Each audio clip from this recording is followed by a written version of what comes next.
Okay, this is examples for frequency distribution and charts. And I tried to use an iPad to do this, but I don't have like an Apple Pencil or anything that makes it easy to write on, so I don't think you can read it all that well. So I decided just to do it on paper and write it this way. So hopefully everything will be more legible. So listed below are some Disney movies along with their links in minutes. So here's just some Disney movies I selected along with the minutes that they last. So its first question says, of the Disney movies listed, which movie is the longest? So if you go up here and look, you can search around and find which movie is the longest, and it should be Mary Poppins. So Mary Poppins, I'll put a box around. That is the longest one.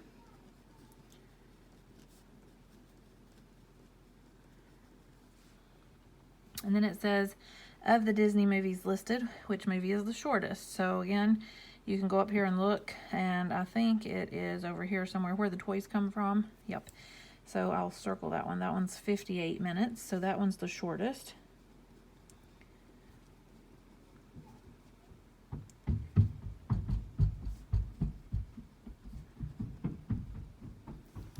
Okay.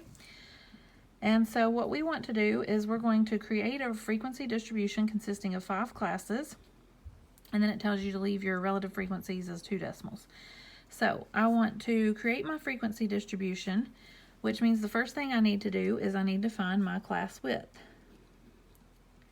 So my class width is always my maximum minus my minimum divided by the number of classes. So that's why I asked you these two numbers. So my maximum 139 minus my minimum of 58. Divide that by, I want 5 classes. So 139 minus 58 divided by 5 should be 16.2.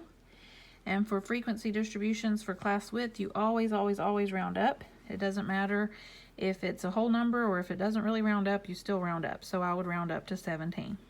Okay, so that's step 1. Step 2, so if you look at the PowerPoint, it tells you the steps, but I'll kind of just verbalize it here. So step 2 is, as I start with my shortest movie length in this case, and so that's 58, so I'm going to start that. That's my lower class limit here for my first class. And then I'm going to go down vertically. So this is the part that some people forget. They think add 17 and put that number here, but that's not what the class width does. It goes down. So I add 17 going down. So 58 plus 17 is 75. 75 plus 17 is 92. 92 plus 17 is 109. And 109 plus 17 is 126.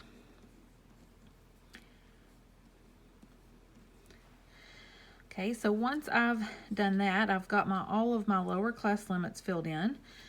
So then I can fill in my upper class limits. So you can add 16, or you can just look here and take away 1. So if this is 75, this is 74, 92, so this is 91, 109, so this is 108. 126, so this is 125. And then what you can do for the very last one is, if you were going to add 17, you would be at 143. So this would be 142, or you can just say that's plus 16 between the two of those, which is fine. So there I have my classes for my movie length here. So that's the second, second step here is, so step 1, find your class width and round up. Start with your minimum, go down, and then fill in your upper class limits.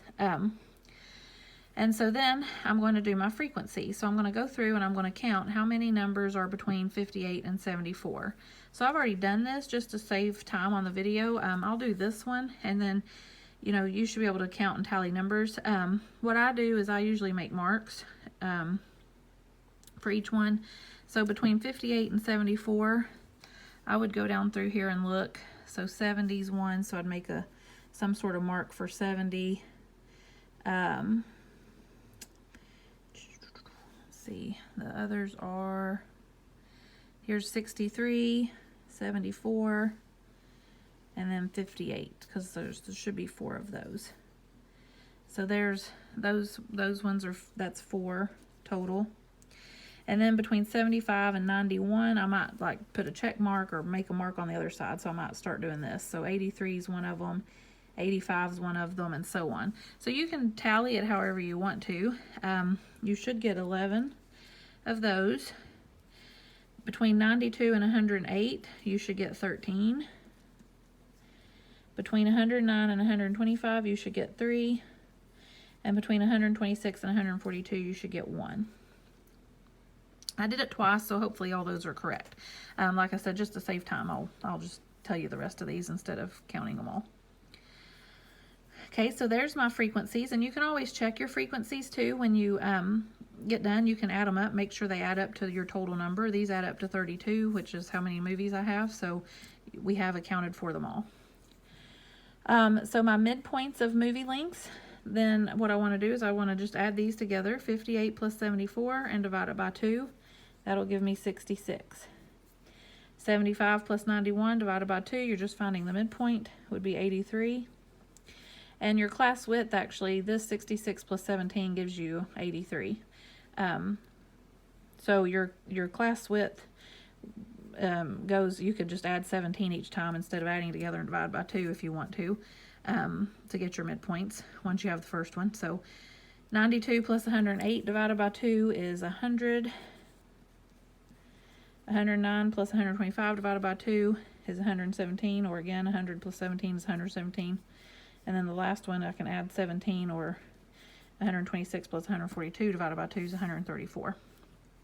So you can do them either way, and you can check it that way too. You could add these together and divide by 2 and then double check that all these jump by the class width as well. For my relative frequencies, so again, we had 32 movies total, so I'm just going to put the total down here. That's equal to 32. So for my relative frequency, it says to leave as 2 decimals. So we're going to do these as decimals, not percentages. So I would do my frequency divided by my total. So 4 divided by 32 would give me 0.13. 11 divided by 32 would give me 0.34. 13 divided by 32 would give me 0.41. 3 divided by 32 gives me 0.09. And 1 divided by 32 gives me 0.03. And when you do your relative frequency, when you add them, they should add up to 1 or close to it. If you round, this one is fine. This one adds up to 1, so I'll put equals 1 down here. You might get 0.99 or 1.01 if you've rounded. Sometimes it's off just a little bit, but you should be pretty close to 1, or I'll put or 100% if you do percentages. But like I said, you might get 101% or 99% as well. It depends on rounding. I try to do problems that don't do that, but every once in a while you end up with a little bit of rounding error. And then for my last column, I want to do the cumulative frequency. So that's just a running total of your frequencies. So less than 75 is 4. Less than 92 is 11 plus 4, which is 15. Less than 109 is 13 plus 11 plus 4, which is 28. So basically just keep adding. Less than 126 is 3 plus 13 plus 11 plus 4, so that's 31. And then less than 143 is all of them, which is 32. So that's just your running total. So there is that's my frequency distribution, along with midpoints, relative frequency, and cumulative frequency. Okay, so for your homework for this week, just this is what you're doing. I think it's just one page. My computer went to sleep on me. I can double check that real quick. I'm pretty sure it's just one page where you do, you're going to make a frequency distribution. So you're going to do something similar to this. If it'll, yes. Okay, so this is your homework. This is what you're going to do. So basically what I just did, you're going to do the same thing. This is using the top 20 movies of all time as of when I pulled the values of January 21st, which shouldn't have changed in the past few weeks. So as of January 21st, this is true. So you're going to make the frequency distribution like I did using these movie minutes. And I only say that now because I'm going to switch to doing the graphs, and you won't have to do any graphs for this week for your homework. You're going to have that in a couple weeks with a project that you're going to do. So, so just wanted to pause that for just a minute so you know that that's what you're doing for homework.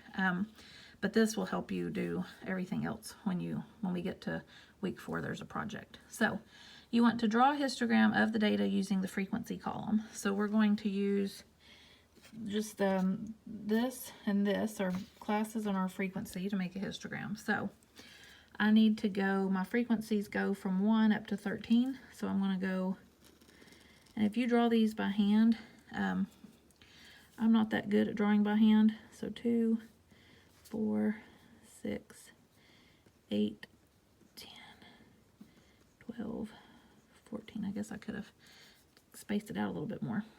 But anyways, I usually use Excel most of the time just because it makes it look better. But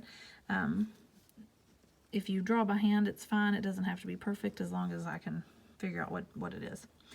So these are my frequencies, and then my classes go on the bottom. So my first class was 58 to 74, and its frequency was 4. So I'm going to draw these for a histogram. It's a bar graph. I'll go back and put the classes in a minute. So it goes up to 4.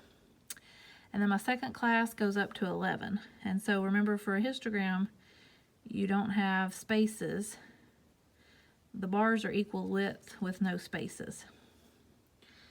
So they touch, and they're supposed to be equal width. Mine's kind of crooked and doesn't really look equal width. But anyways, the next one is 13. So I'm going to go up above 12, between 12 and 14. Do 13. And then the next one is 3, so I'm going to go up between 2 and 4. I'm going to try 2 anyways. 2 and 4 is about right there maybe. And then the last one's 1. So there is my histogram with my bars that aren't perfect, but anyways. And then I'm going to label this with my classes. You can use midpoints or whatever you choose to use. I like doing classes because I think it's more clear. If somebody was looking at it that wasn't in the class, I think it would make more sense myself. So this is my movie length in minutes. Because remember, you always want to label your axes. And you want to give it a title, so I'm just going to call it Disney movie lengths. I'm not very creative when it comes to title. You can be more creative if you want. And so that's my histogram. So the key with histograms is that the bars have to touch, and they're supposed to be equal width. But like I said, as long as the bars are touching and it looks somewhat similar to mine, then I give you credit for it whenever you have to draw them. Okay, so for some other chart examples, we have Ashley attended Virginia Tech for her undergraduate and Master's of Education degree. And this is the points that they scored per game during the 2019 football season. And you want to create a stem and leaf plot to display the data. So if you're making a stem and leaf plot, it's easiest if you order the data first. You don't necessarily have to. I don't suppose. You could just order it as you go. But I think it's easier to order first. So I ordered this data first. So 10 was my smallest. So I have 10. And then 20, and then I usually just knocked them off as I went. And then my next number, I think, is 24. Yeah, 24. And then 2 28s. Because for your stem and leaf plot, your data is in order. So I think it's easier to order it and then make your stem and leaf plot. So 30, 30. And then 31. And then 34 somewhere, 34, 36, 43, and 45. Oh, I missed 42. Oh, 42, 43, 45.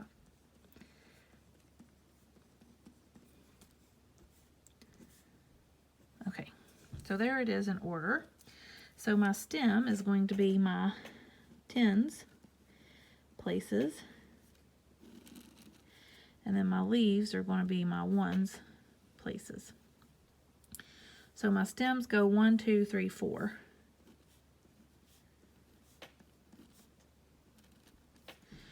And then my leaves are my ones places, so I've got a 1, 0 is all. And then for twos, I've got 0, 4, 8, 8.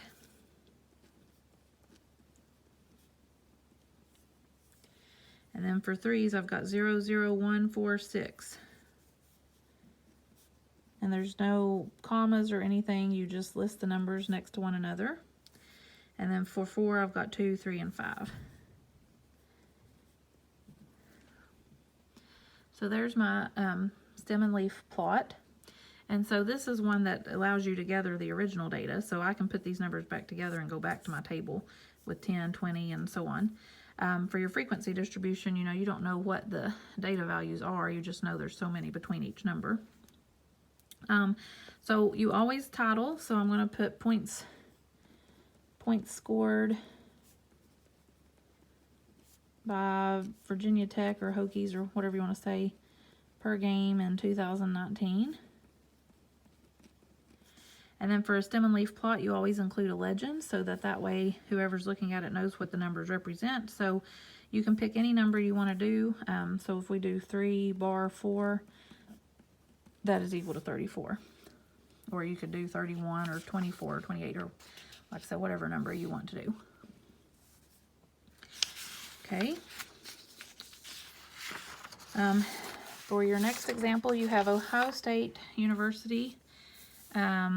Has had several different preseason rankings presented by the AP poll for 2013 to 2020. Listed below are what those are, and you want to make a time series chart to display this data. So I'm going to do, for a time series chart, you always do your years on the horizontal axis and your whatever else on the vertical axis. So my rank is on the vertical axis, so I go from 1 up to 6. So I've got 1, 2, 3, 4, 5, 6. Okay, so that is my, I'll put AP poll preseason rank.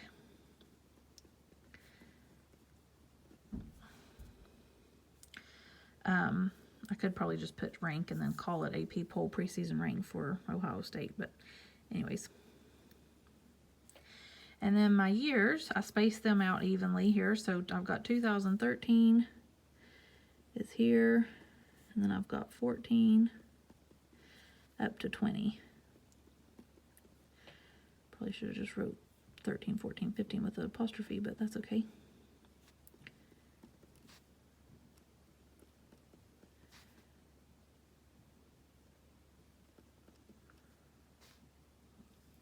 (13, 14, 15, 16, 17, 18). Okay, yeah. Thought I miscounted there for a second. And this is year, and I'm running into the next problem. I didn't leave enough space, but that's okay. Like I said, these don't have to be perfect. So in 2013, they were ranked 2nd for preseason, so I'm going to put a dot there. In 2014, they were ranked 5th, so I'm going to go up to 5 and put a dot. In 2015, they were ranked 1st, so I'm going to go here and put a 1.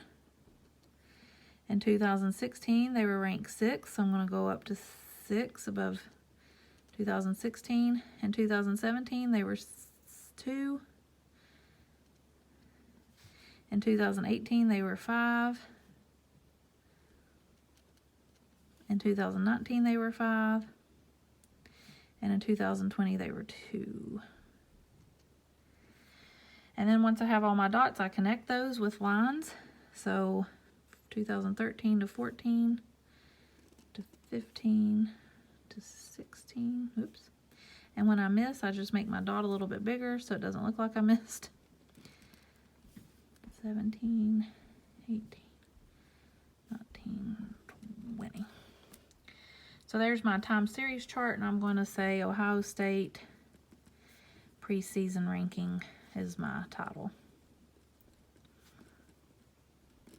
based off the AP poll, which I wrote over here. So there's my time series chart. That's all I have to do. Okay.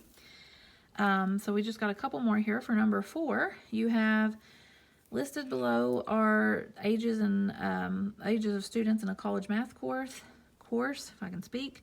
Create a dot plot of the ages. So these are ages in years, and we want to make a dot plot. So what I want to do is I want to draw a number line, and so I need to know what numbers do I go from. So my minimum here is 18, and my maximum here is 42. So I have to go from 18 to 42 on my number line. So I'm going to draw a number line. Okay, and I'm gonna start at 15, and then I'm gonna go 20, 25, let's see, 30, and then 35, and then 40, and then 45. Okay, I made that really crooked, but that's okay. So then I've got 16, 17, 18, 19, 21, 22, 23, 24, 26, 27, 28, 29, 31, 32, 33, 34, 36, 37, 38, 39, 41, 42, 43, 44. Okay, so there's my ages number line. And then what you do to make a dot plot is you just go through your table and put a dot every time you get to that number. If you get to the number again, you just stack it on top of each other. So I've got 18. So I've got, here's 15, 16, 17, 18. So I put a dot above 18. Mark that one off. And then I've got 19. So I put a dot above 19. And then I do 20. Then I do 18 again. So I'm going to go back to 18 and put a dot on top of it. Go up to 35. Put a dot above 35. 26, so here's 25, so here's 26. 18 again, so I'll stack another dot on top. 21. 20, so I stack another dot on top of 20. 24 is here. 38, so 35, 36, 37, 38. 18 again, so I'll put another dot there.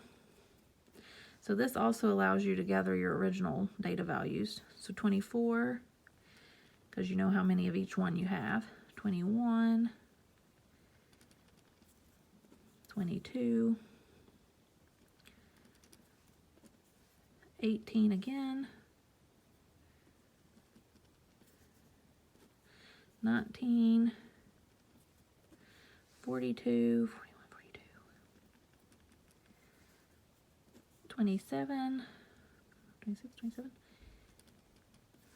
and 19. And so this is ages in the math course. So again, this one allows you to gather your original data values as well. So it also shows you the mode really fast because you can see which one has the most dots. Unlike the frequency distribution, like I mentioned a minute ago, it doesn't give you your original data values. You just know how many is in each group. You can find the minimum, but not the maximum usually. Okay, for our last example for charts here, we have listed in the table below are some types of food sold at a local fair and the frequency of each type of food that was bought. And you want to make a Pareto chart of the data.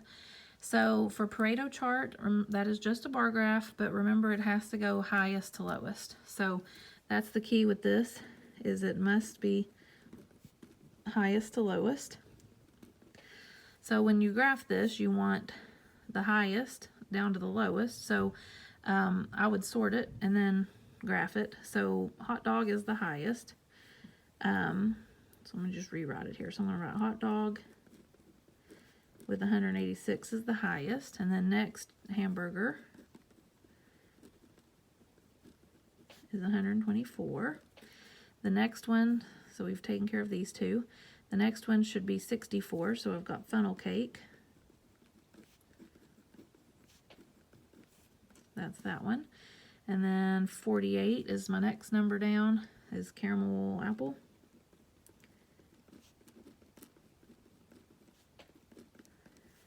Then cotton candy.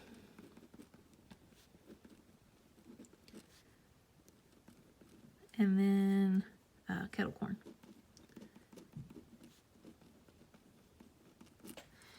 So I want to graph it in this order. So Pareto chart, highest to lowest. So I want to go, I'm going to do my frequency on my vertical column, on my vertical axis, I mean. So I need to go from, it goes from 34 to 186. So I think I did 50, 100, 150, and 200. So this is my frequency. And then I've got my horizontal is my food. And it doesn't matter for Pareto charts, they don't have to touch. That's only for histograms. So it can be just a regular bar chart. You just have to remember highest to lowest. So first is hot dog for 186. So I'm going to draw a bar up to 186, which is roughly about right there maybe. That's for hot dogs. Hamburger, I'm going to go up to 124. Right in there. They are still supposed to be equal width, but like I said, if you're drawing it by hand, don't have to be perfect. Then 64 for funnel cake.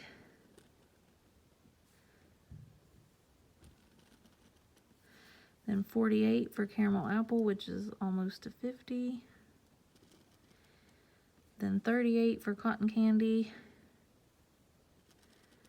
And then kettle corn is 34. Okay, and if you want to, you don't have to do this, but if you want, you can write the numbers up here. Since I jumped by 50s, it would be kind of hard to tell. So I might do that. Depends on what my scale is over here. If my scale wasn't as large, I could probably avoid this, but if you want to do that, you can. So I'm going to call this the food at the fair, or food sold at fair, or whatever. And so this down here is food, so I need to put my labels. And just so that I can do it where you can read it, I'm going to flip it. So this is hot dog. And then this one is hamburger. And this one was funnel cake.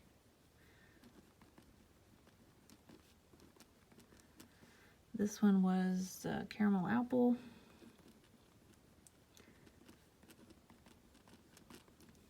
And then cotton candy.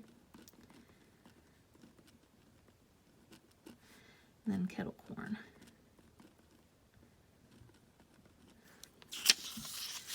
So I just wrote it vertically so that you could read it without scrunching it up. So this is all for this video. So like I said, for your homework, you'll mainly be worried about this first page for this week, and then you'll do the other charts during week 4 for a project. So if you have any questions on any of that, please send me a message.